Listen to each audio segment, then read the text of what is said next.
reservamos o início do programa para mostrar o tiro, porrada e bomba que dá nas casas legislativas do Brasil hoje, né?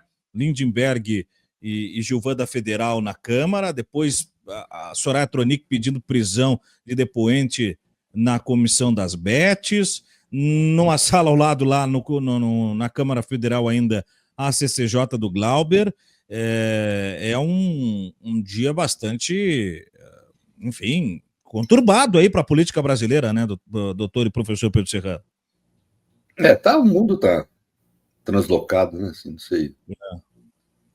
Desde o pós-Segunda Guerra Mundial não tinha um período tão ruim como esse que está passando no plano dos direitos humanos, sabe? Da democracia, né? E aí isso perturba todo o ambiente, né? Fica uma selvageria no meio social, político, etc. Né? Certa falta de limite e tal.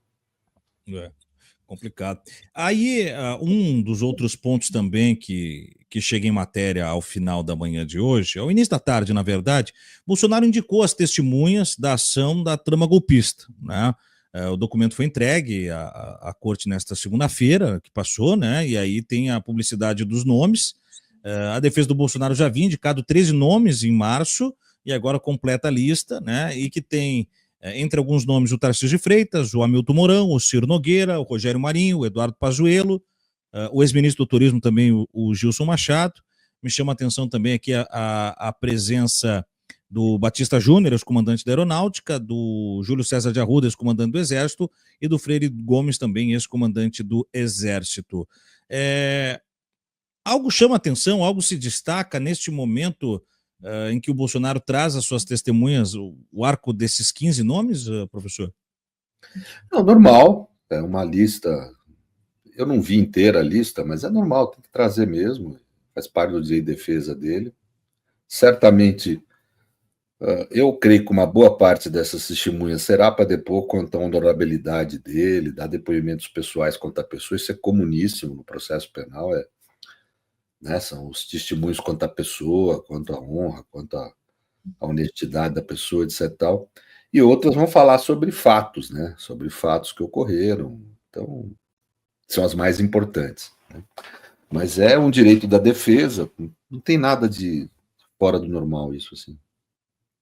E nos últimos dias, evidentemente, o senhor já esteve aqui no DCM, já também provavelmente esteve em outros espaços falando a respeito do que o Bolsonaro vem produzindo desde a sua internação, né? Ora, num acenoide ele está bem para fazer uma live, vender um capacete, depois receber uma equipe de TV, depois ele se agrava para receber a oficial de justiça, depois no dia seguinte o boletim é que a saúde dele agravou, depois dá uma melhorada e hoje ele já grava um vídeo chamando para atos pela anistia em Brasília.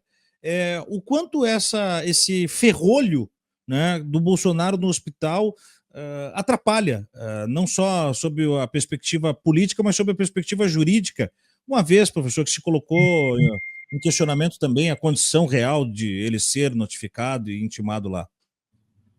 Bem, sem dúvida alguma, é um problema, porque ele estava numa unidade, não sei se exatamente tratamento intensivo, acho que uma intermediária, né?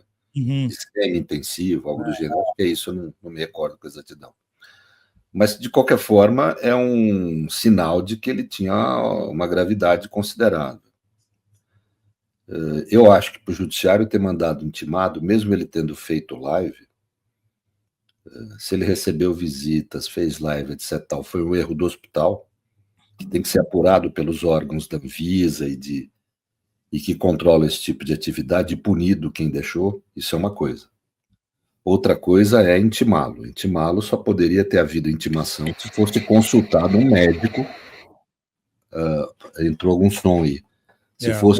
Se fosse consultado algum médico, se fosse levantada essa questão. Um juiz não pode decidir se ele acha grave ou não.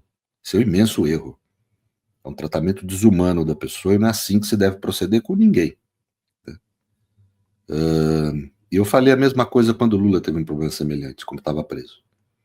Né? Quer dizer, então, eu acho que esse tipo de situação nós não podemos fazer concessões. É uma questão de direitos humanos, uma questão essencial e que dá para os fascistas uma imensa quantidade de discursos para deslegitimar o processo numa questão menor, porque acho que há uma ansiedade muito grande em que esse processo vá num tempo rápido, e nós não podemos querer nem o tempo muito longo, mas também não o tempo muito rápido. Eu me lembro que eu fiz um artigo publicado num dos livros em favor de Lula, dos diversos que a gente escreveu, né, em que eu apontava que um dos principais sinais, depois usei isso num parecer que foi usado no Comitê de Direitos Civis da ONU e na Comissão Nacional de Direitos Humanos, onde eu mostrava que no TRF4 o prazo foi muito sintético e que aquilo era uma forte indicação de que o que queriam era impedir Lula de ser candidato em 2018. Por exemplo,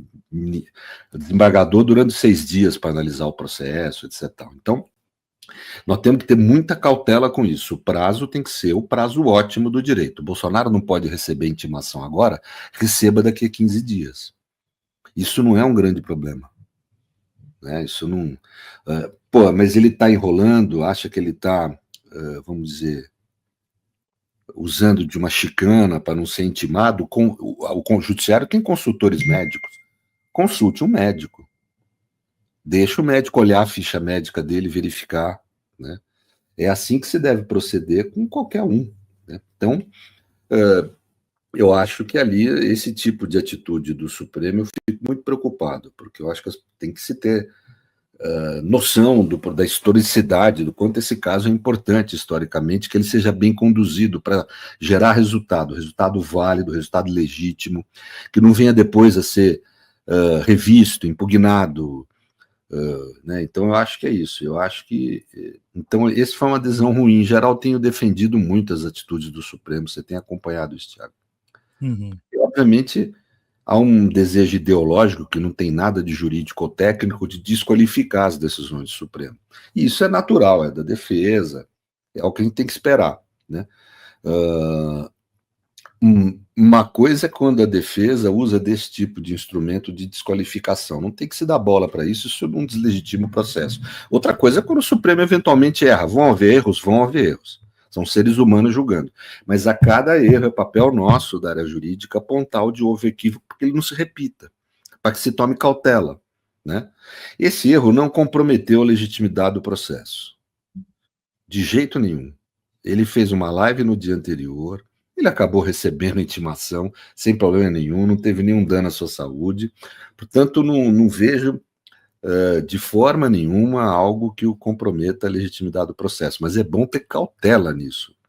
Nós não estamos lutando boxe, nós estamos jogando xadrez com a história. Então nós temos que ter absoluta consciência disso.